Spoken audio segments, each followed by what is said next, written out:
The pace of change in the small Soviet Republic of Moldavia has quickened since the downfall of the Ceausescu regime in neighboring Romania.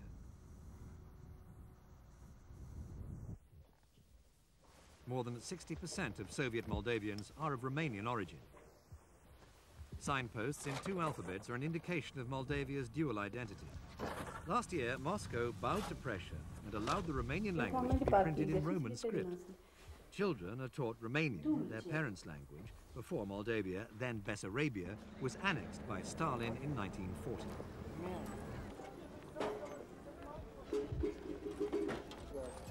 Moldavian nationalists are now pressing for reunification with Romania. The Popular Front government has even greater ambitions to turn Moldavia into a free trade zone, a gateway between the East and the West.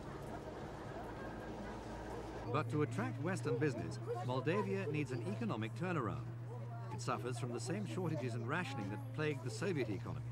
Moscow still maintains a monopoly on trade in most products.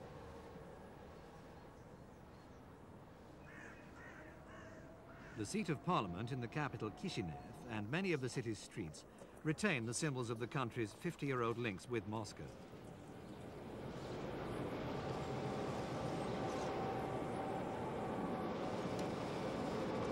The Russian minority population is strongest in the cities. Although nationalist Moldavians hold the majority of seats in parliament, life still has a strong communist flavor here. For Russian Moldavians, the restoration of the Roman script and the renaming of streets are only two of many anti-communist measures they find provocative.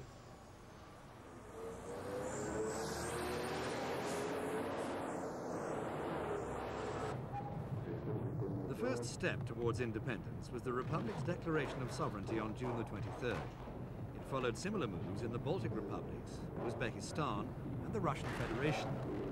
Taken to Moscow by President Mircea Snegur, the declaration document was ratified by the Russian Federation's leader, Boris Yeltsin, not by President Gorbachev. However, President Gorbachev has not rejected it. The previous month, he agreed to open the Soviet border for a mass reunion of Romanians and Moldavians.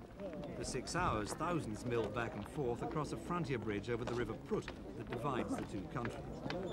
Ethnic Romanians on both sides wanted to underline their hopes for closer contacts after half a century of division.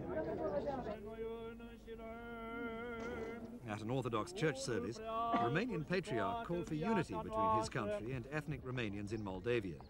This was precisely what the crowd wanted to hear.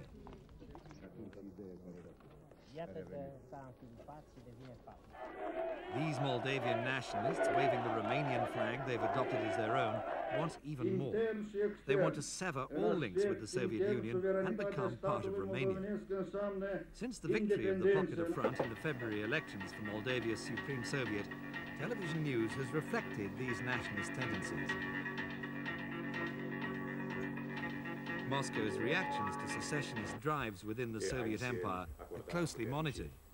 Soviet toughness with dissident Lithuania, for instance, was deemed brutal. However, nationalist views don't dominate all media reports. The communist newspaper Pravda is still widely read, and even in nationalist newspapers the stress is more often on sovereignty than on integration with Romania. Reflects the Republic's concern to maintain calm between ethnic Moldavians and Russian-speaking minorities. For the time being, the authorities' main concern is to avoid confrontation while giving some tangible effect to their declaration of sovereignty.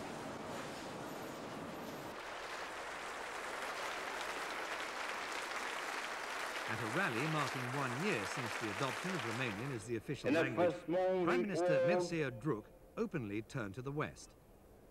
We need your help, any help,